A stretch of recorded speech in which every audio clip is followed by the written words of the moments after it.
السلام عليكم ورحمة الله وبركاته. ازيكم عاملين ايه؟ يا رب تكونوا بخير. اللهم صل وسلم وبارك على سيدنا محمد وعلى آله وصحبه أجمعين. ايه رأيكم بقى في الحلويات الجميلة دي؟ بصوا ما شاء الله، ولا حول ولا قوة إلا بالله. بصوا السكينة بتجري في الكيكة كده ما شاء الله. هوريها لكم كمان من جوه، بس هي عشان لسه سخنة انتوا هتسيبوها براحتكم بقى ايه تبرد.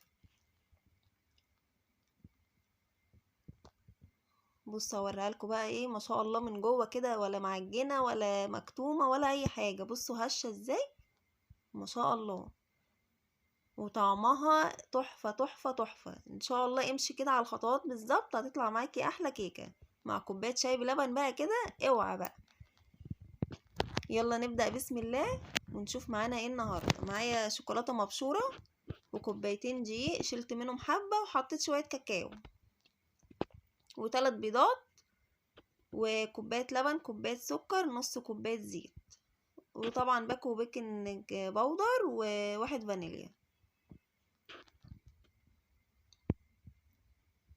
اهو.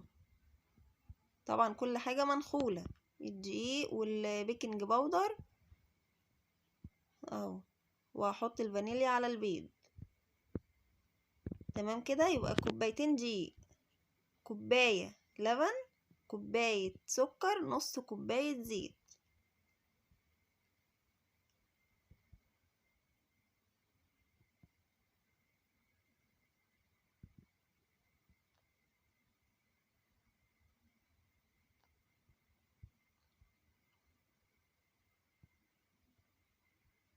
اهو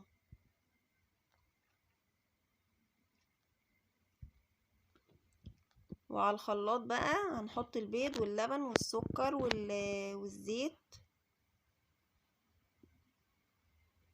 وطبعا اهم حاجة بقى في الوصفة معلقة الخل، يعني هتخليها من جوه كده هشة وجميلة، طعمه مش هيبان خالص في الكيك، ما تقلقيش خالص. بس هتشوفي الفرق بقى، يعني معلقة الخل دي لا هتشوفي فرق بقى جامد اهو. ونضرب بقى حلو قوي كده عشان الهواء يدخل اهو. وهحط بقى فوق الوش كده فرماسيل وفواكه مجففة اللي عندك، شوكولاتة خام عشان تسيح بقى في الفرن كده ويبقى طعمها لذيذ. هحضر بقى الحاجة، هجيب بولة وهجيب الصينية اللي هحط فيها الكيكة اهو. بس كده خلاص. طبعا انا كل مرة بعملها معاكم في الخلاط، يعني بحط الدقيق على المكونات دي وبضرب. لا، هنعملها النهاردة بطريقة مختلفة. هنزل بقى بالدقيق كده وهنقلب من الجناب كده لفوق. بصوا من تحت لفوق كده عشان الهواء اللي احنا ضربناه في الخلاط ما يطلعش اهو. طبعا انا هنا بقلب بالراحه، بس هو الفيديو اللي متسرع فمتهيألكوا ان انا ايه بعمل بسرعه اهو.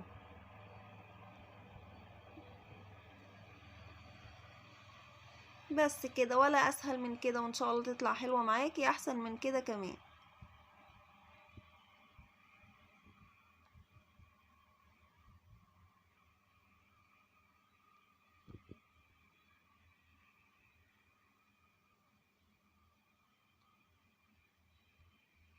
بس خلاص انا بحاول بس ايه اقلبها حلو عشان ما يبقاش فيها كتل دقيق.